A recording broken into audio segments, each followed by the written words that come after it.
I'm very pleased to introduce one of the most admired and visionary business leaders in the world, from the Brown University class of 1991, the CEO of Uber, Dara Khosrowshahi.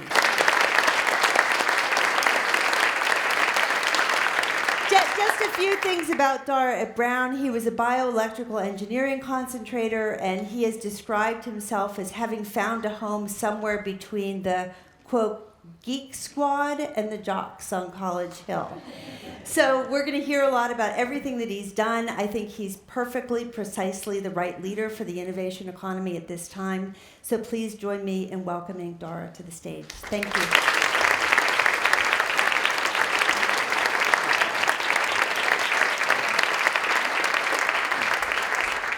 Thanks a lot. So this is just going to be a very informal Q&A. I'll ask you questions. If you want to ask me some too, you can, but you don't have to.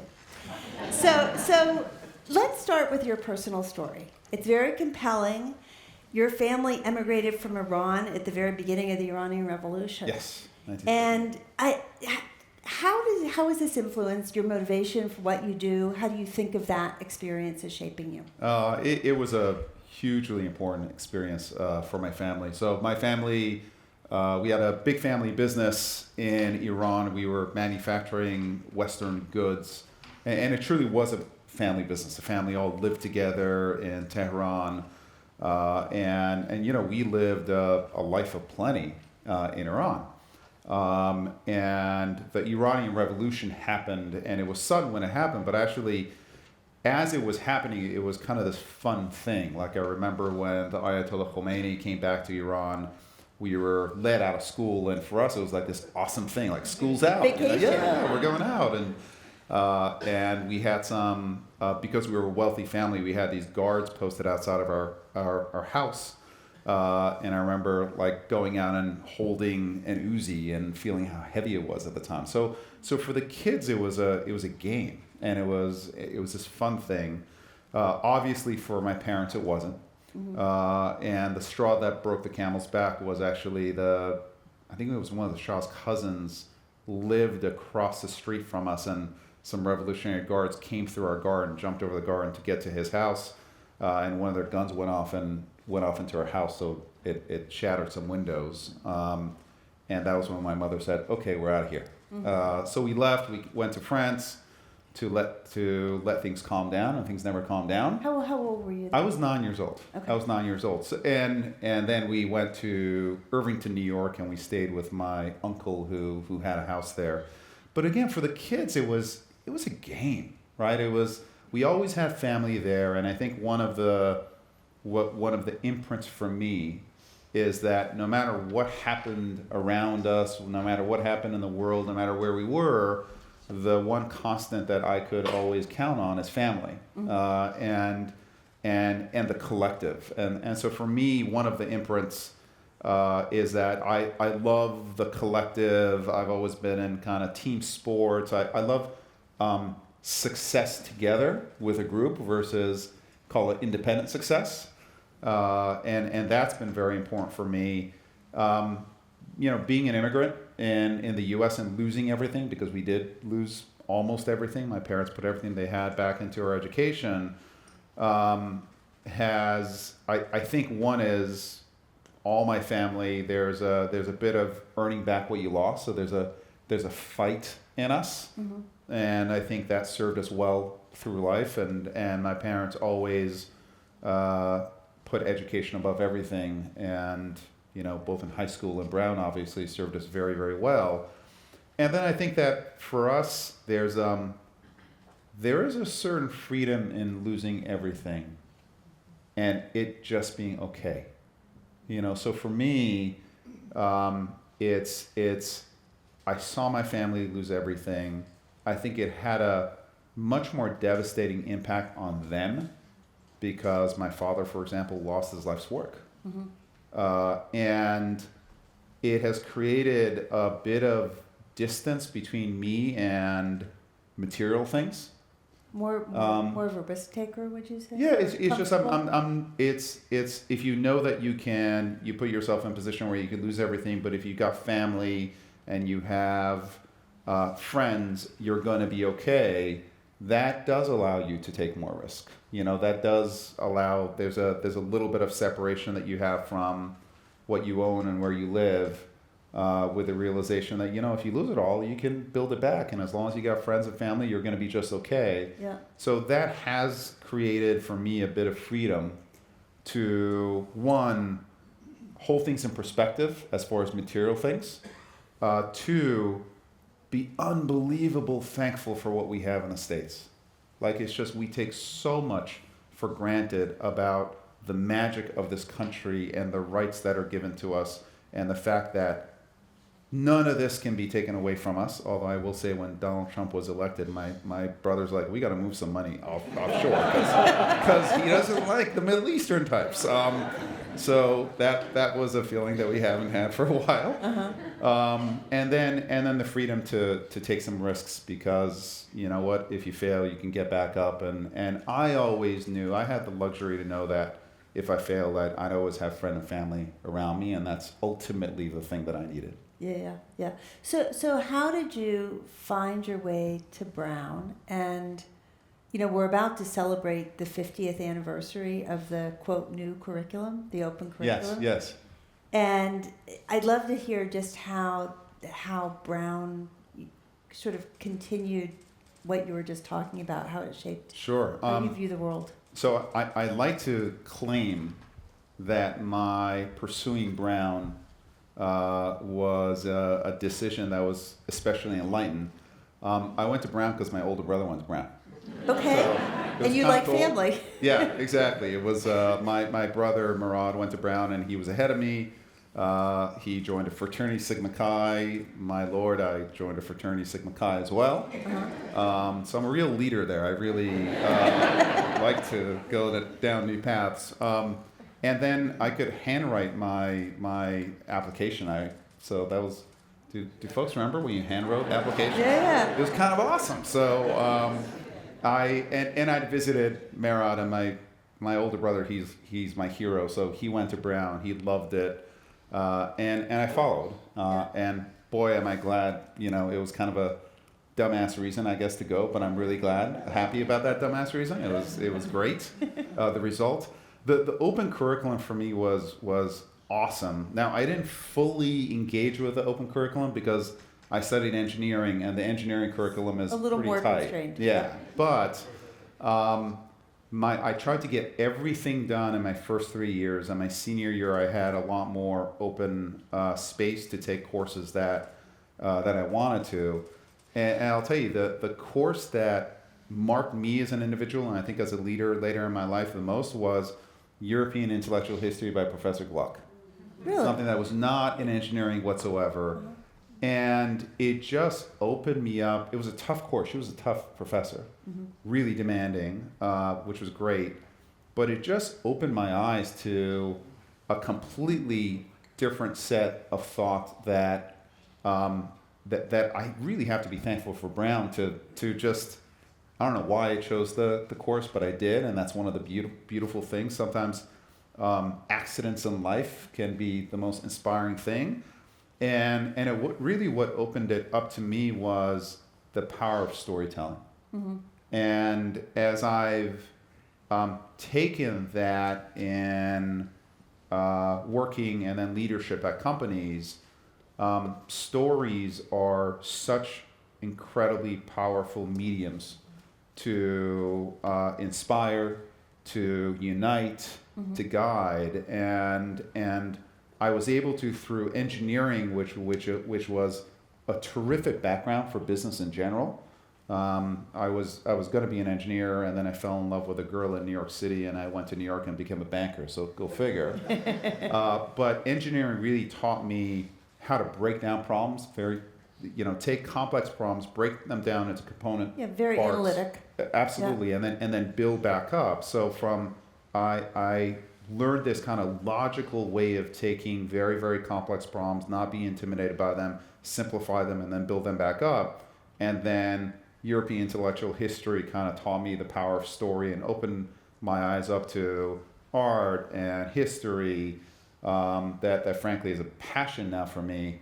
So I think it kind of all came together, served me really, really well, and I'm eternally thankful for those years of Brown. So you can thank your older brother. Absolutely, That's yeah. good. It's all because That's of really him. Great. Yeah. He reminds me of that all the time. So. Yeah, I'm sure. Yeah. Sure he does. So let's talk a little bit about Uber, and I thought we could talk a little bit about culture and corporate culture. Yeah. And yeah. you talked about engineering, sort of re-engineering culture.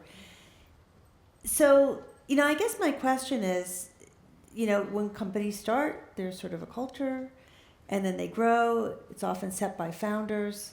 Is it hard to change culture? Do you think it needs to evolve as companies grow and change? Yeah, culture is one of the most important things to get right or wrong in any company. And Uber had a really strong culture. And by the way, it was a really strong culture that served the company well for many, many years. And it was a really strong culture that also was partially responsible for a bunch of trouble that the company went through. And it was and is incredibly important for us to reshape our culture, but it's also incredibly important for us to take that part of Uber's culture that was responsible for building a great company and a great service that millions and millions of driver partners make a living on our platform and hundreds of millions of users use. And there has been always this culture of entrepreneurialism and taking on big problems with absolutely no regard for consequences and just going and getting the prize. And combining that with understanding that there are consequences and there are driver partners that you're working with and this is their living, and there are cities with whom we have to work and these are their streets that we're operating in, and governments and other partners that we have to take into account. So my challenge, and I've been at Uber for a year, and it remains a challenge because culture, you don't change cultures overnight. You don't change them in a year. It takes years and years to get it right.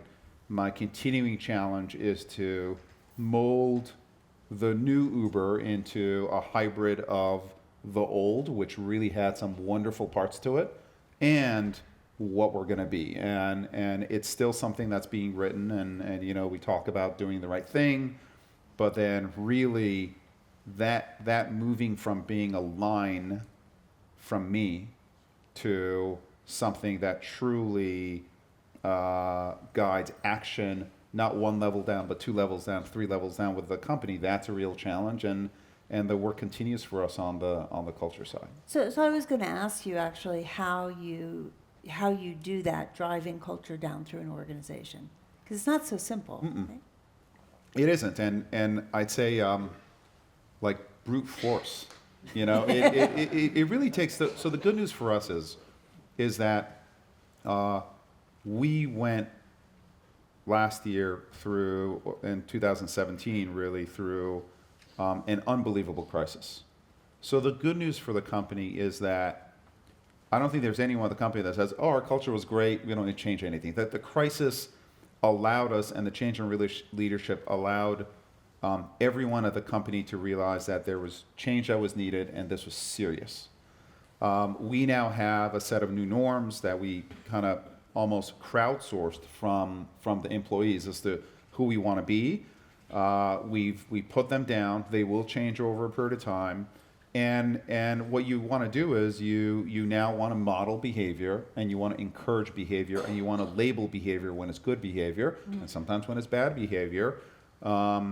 Push it, model it, label it, so that it starts going into your everyday employees' actions day after day after day. And that's the osmosis that takes time. And when I say it's kind of brute, it's you got to just push it down the line. And that's why I do think it's going to take a couple of years, but we're off to a decent start. We're off to a decent start. Good. How, I talked a little bit about... I'm curious for you, when you came in, did you have to change culture? Well, so you know what, it's different. I said you could ask me a question. Questions. There you go. I think that the difference, when you're working with a 250-year-old organization, the major risk is complacency. Yeah. And so there it's sort of, how can we do things new? How can we do things differently? So, and I like do you have a crisis to take advantage of or not? We have not had a serious crisis to take advantage of. Maybe I should wish for one. I don't know. No, you don't want to wish for one. No, I don't want to wish for one. But getting people energized, you have to make them understand that change is actually going to produce benefits. So you go for quick wins, and then you sort of have demonstration projects. That's right. Of why being different actually is a great thing. Yeah. So that's been my approach.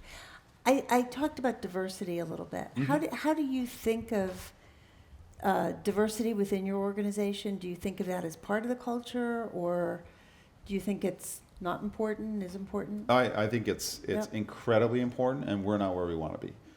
So it's incredibly important for us because one is we operate in 600 cities around the world, and we operate in very, very diverse cultures. And what's different about our company is that we are on the ground in these 600 cities. This is not a company that operates at the surface. We're literally on the ground working with driver partners, over 3 million of them, who live in these different cities and live in different ways and have different ways of operating and with different accepted norms. So as a company, we're a digital company that is trying to organize the physical world. And the physical world is a mess, right? and it is very different from place to place to place. So for us as a group of people who are mostly in San Francisco, which is, as everyone here knows, not reality, the reality of the world, right? Surprise, surprise. We have to be very open to the world, and we have to go out there and understand how people live. And when we get it wrong, because we're dealing with how people get around in cities or how people make a living, it's a disaster when we get it wrong. So as a technology company in San Francisco, I think it is much, much more important for Uber to understand a diverse point of view. So the import is there, and I think the team is very much bought in here. That said, 38% of our population is women. Mm-hmm. The number of women in technology is an issue, and that's something that is improving, but for us, we have to improve it as well. Mm-hmm. A smaller percentage of our leadership is women, and that's something that we've worked on. And again, that's something that we've improved on.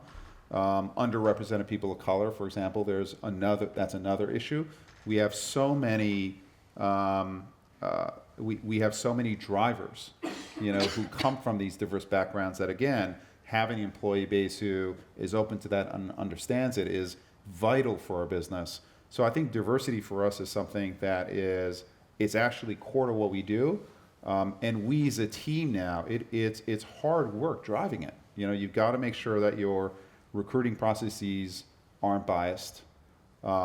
You have to make sure that your promotion processes and development processes aren't biased. And most people like people who look like them, unless you're self-loathing like me. But other than that, most people do. So you really do have to fight these biases that are incredibly human. They're not evil. They are human. They're how we were built. And you've got to fight against these things in a very aware way, and sometimes you've got to be measuring the stuff to push accountability. And we're just putting together all of the machinery to make it happen. But I think the great news for us is, the company's totally bought in. The company's management is totally bought in, and already I've been there for a little over a year. We kind of spent 6 months putting together the tools to create measurement and accountability. And already we're seeing improvement because the team was just dying for it, and now it's execution time for us. So you said that sometimes when you don't have the diversity, you can get something badly wrong. I think those were Can you give us an example where having, and I won't say give us an example of where something went badly wrong, that wouldn't be fair, but ask us, do you have an example of how you were able to kind of make something right? Because I can just go on and on about making things right. Just one. No, I think the biggest issue that we saw is we actually were, we did a ton of work as it related to working out the biases in our recruiting mechanisms, but we didn't do the same on the development side. And for example, some of the evidence we have, the way that we do promotions, people are essentially kind of voted into being promoted and then discussed. And, you know, when you have mostly men who are making promotion decisions, which is just numerically right now we have it, I think the relationships were closer with other men. You know, again, it's like tends to relate better with like. So just in a state where we weren't aware and we weren't measuring, the output was the output of kind of what natural people do. Once we put the measurement in place and we made everyone aware, the promotion rates for both women and underrepresented people of color has really, really improved. Yeah. And it's been 6 months. Yeah. And again, we have a long way to go, but the immediacy of the improvement was pretty remarkable. And that's one of the beautiful things about our company is just, this is one of the wonderful things about our culture. It's a company that moves incredibly fast for our size, and it's a group of people that wants to execute and wants to execute yesterday. So once we got this stuff right, the company's kind of moving in the right direction already. That's great. Yeah. That's really good. So in your role as CEO, you have a key role in acquisitions. Yes. And what do you look for in companies that pique your interest? And, you know, especially when you're thinking about innovation in urban transportation markets. Definitely. Maybe with some examples. Well, one of I haven't been on the job long enough to make too many acquisitions, but one of our first acquisitions was of a company called Jump, which is, folks seen the red bikes around the city? They've come to Providence, I'm happy to say. The red bikes have shown up in Providence. Yeah. We'll see how many drunk kids have accidents with them on. Not yet. Yeah, we have as to far walk as them I up know. after 1 a.m. or something like that. Exactly. So that was an example. I'd say that the acquisitions that we've done the best with, and historically in my old job, we made a lot of acquisitions, it's about the product. So what we saw with Jump was just a spectacular product and a team, a hardware team. And we've been much more of kind of a software platform team. So building physical hardware was not something a skill set that we had in-house. We had a team who had been designing bikes, had been absolutely passionate about urban transportation. They'd been in it for 10 years and had built the capability of hardware design that was just spectacular. So usually what I look for is kind of a product nugget and a team that has shown the ability to innovate and to see something that the rest of the world doesn't see. And what we've got at Uber is we've got unbelievable scale and scope. So we are, whereas you would have had a startup team that by now might have had Jump bikes in 3 or 4 cities, you know, I'm hoping to have Jump bikes in a couple of years in 200, 300 cities, because we're already operating in those cities and we have incredible resources, and we can just take what was an ingenious product and just push it out and get it to the world in a faster speed than that company could have done on a standalone basis. And you're using the same digital platform. I mean, can you reuse sort of your technology for these different? Yeah, absolutely. Yeah? What's interesting. How does that work? You know, what's scary and really cool about Jump, for example, is that the average length of a Jump bike trip is 2.8 miles. 40% of our UberX trips in San Francisco are 2.8 miles or less. Okay, so you've got this product that can replace 40% of your business. Does that worry you? Yeah, it did. So that was the aha where we said, oh my God, like if we don't cannibalize, if we don't eat ourselves up, someone else is going to eat it, and it's going to be red, and we're going to hate them. So let's go out and buy them, right? And let's cannibalize our own business. And it was a simple idea there, which is, hey, this thing is applicable to 40% of your business, and then cool accidents start happening. So a couple of things happened after we bought Jump, which is we put Jump on our app. on the Uber app. So now you can actually go and get a car or a bike on the app. And Uber users who use jump bikes use Uber rides 15% less during rush hour in San Francisco, because it is painful to go around an SF on with a car in rush hour. But they engage with the platform 15% more. So engagement with the overall platform has gone up. Cars had gone down. There's a short-term hit to our revenue because you're replacing a relatively expensive car ride with a pretty cheap bike ride. But it's actually a good thing for the city because there's less traffic around. It's a good thing for the environment because these bikes are electric. And as it turns out, it's a good thing for our driver partners because the last thing that one of our driver partners wants is a 8-block ride during rush hour when they really want to ride to Palo Alto or to the airport. So accidentally, this thing that we bought, which was a great idea, starts interacting with the platform in an unusual way. And it also led us to fleshing out this idea of our moving from being a ride-hailing business to being truly a mobility on-demand business. Because, as you said, 50% of the world's population is going to be in urban centers. It's going to 2/3 of the world's population. The last thing in the world that the cities of the world need are more cars on the road. Traffic is congestion, traffic, pollution is a huge issue. And if the cities of the world continue to build infrastructure in the way that they have been historically, the streets are going to be ground to a halt. So we have to be, we've got to redefine our business to say it's not about cars, it's about moving people from point A to B, and we'll do it anyway, and even if it's cheaper for a car, we're going to do it anyway because that's the right thing for the user and that's the right thing for the city. It allows us to be, I think, much more expansive in the definition of the business, and ultimately it puts our interests aligned with cities and the environment, which is a good thing. So this jump acquisition, sometimes when you get these things, it leads to a bunch of different areas that has kind of gelled our strategy of thinking about the company as a mobility company as opposed to a car company in a real way. Can you see in the data yet that you're having an impact on the demand for cars of young people? Are they thinking that they don't need them anymore, or can you not really see that yet? So there's a lot less drunk driving, thank God. Yeah, that's great. Right?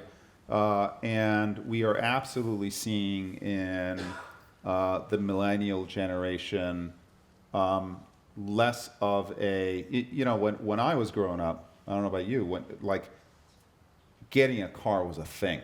It was a rite of passage. Absolutely, yeah. It was getting a license was a thing. Yeah, getting a license was a thing.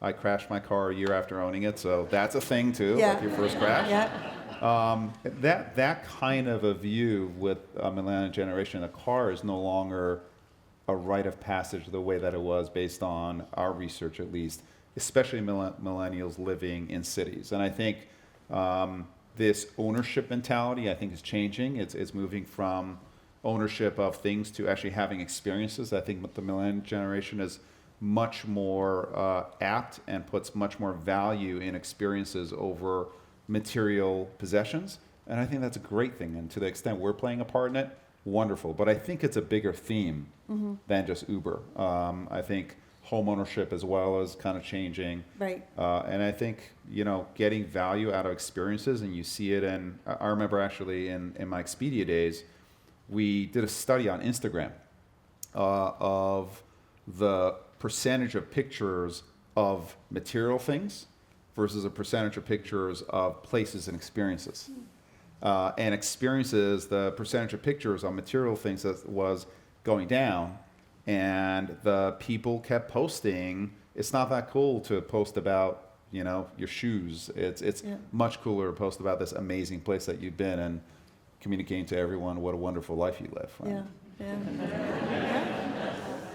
So you mentioned one thing, which was the, jump bikes reducing pollution, and I think, what is it? The transportation industry is about 28%, 30% of carbon use right, in the country, maybe the world. I don't know.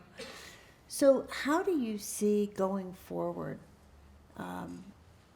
Uber as being part of a transformation and a movement away from fossil fuels. Yeah, I think it's incredibly important. The last, I don't know if anyone read, the last UN report was just devastating. Yeah. As far as it's something that's much closer than anyone thinks.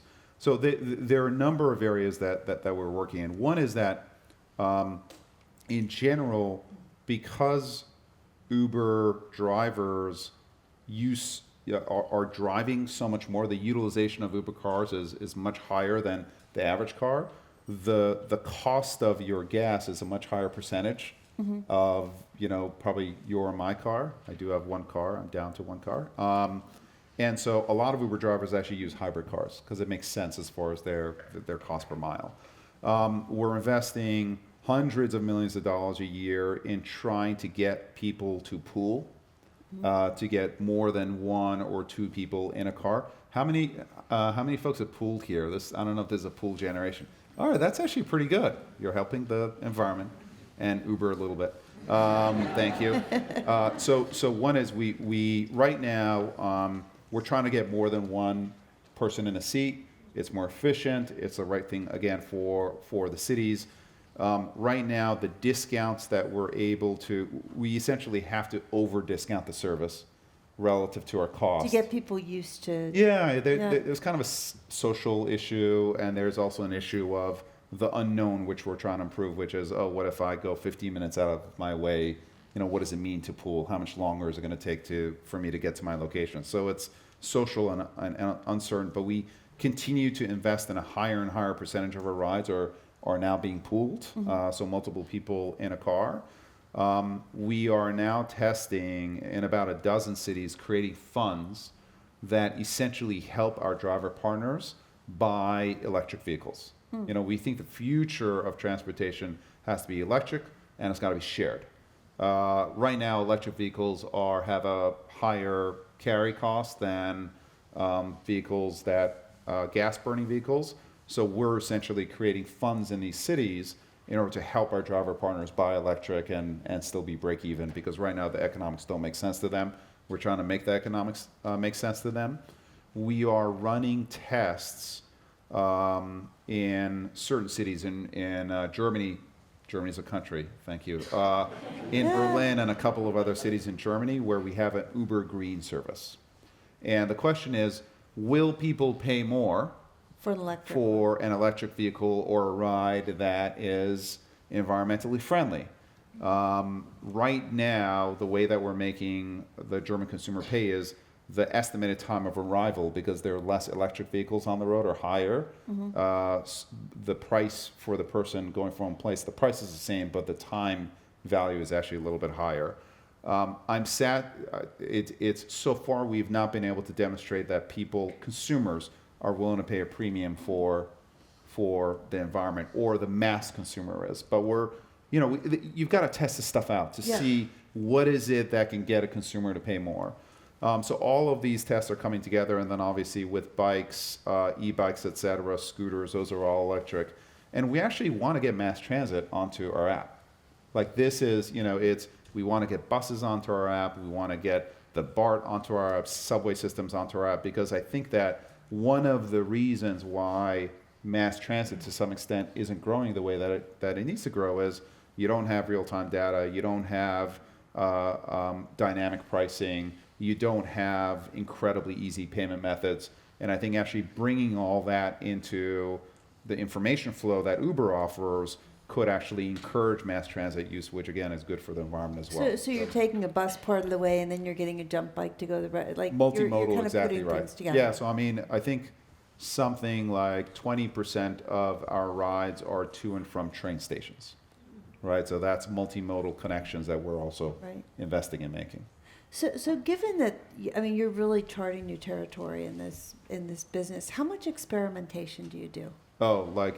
We experiment all the time. Experimentation is, we are, on a daily basis, my guess is we're running 200, 300 different versions of the site one way or the other. There's very significant experimentation going in the matching technology that I talked about. But matching and pricing and routing we're running hundreds of experiments in order to constantly innovate and improve the service. there's glory in the big idea, but there's money in the small wins. So I like glory and money. If you can have both, it's better. Okay, good. So I'm going to ask you about one more thing, and maybe this is the glory in the idea. Air taxis, flying cars. Absolutely. When are we going to see? What are you doing, and when are we going to see them? So the idea behind air taxis is that it goes to this 50% of people going to 2/3 of people living in cities is just as living has gone three-dimensional. You've got skyscrapers for residential living, and just as you've got skyscrapers for commercial living, cities have gone three-dimensional in terms of where people live and where people work. The transportation grid hasn't gone in 3 dimensions. So we actually think that it's in a 3-dimensional living and working world, you need a 3rd dimension in transportation. And the battery technology, along with computer controls, have come together to create the possibility of electrically powered multi-rotor flying vehicles. You need multiple rotors for sound. The reason why a helicopter is so loud is the velocity at the end of the blades, and with multiple rotors, the blade doesn't need to go as fast. I see. So these vehicles are much quieter, and we believe that with the demand aggregation and the multimodal capability that we have, we will be able to create air taxis for the common person, so that it is not an elite product. It's a product that is actually comparable to our black product, which is, it's a premium product, but certainly not an elite product. We are working with industry partners to develop this stuff. It's really cool. And I think we will have probably test flights 3 to 4 years from now, and hopefully commercialize soon after. And these are relatively short distances. By the way, like if you you're want going. to try out a ride, let me know, because I'm not sure. going first. Okay, no, I'll go first.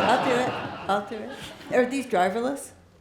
They will be driverless, although we're starting with pilots. Okay, maybe I won't. Pilotless. They're going to be designed for intra-city. The design spec that we're building for is starting 30 miles and then probably going to 60 miles, and it'll be from here to the airport, or it'll be from here to Palo Alto. It's those kinds of distances that have very, very high throughput. Mm-hmm. And we're looking for the high throughput because the high throughput allows us to put 3 or 4 butts in seats, and 3 or 4 butts in seats allows us to, one, be more environmentally friendly, but bring the cost down so that it is a mass market product versus an elite product. Right. That's really interesting. Yeah. Okay. Great. Something to look forward to. I want to thank you for coming and spending time with us. Thank and you. Please join me in thanking Dara for Thank a you. great talk. Thank you. Thank you.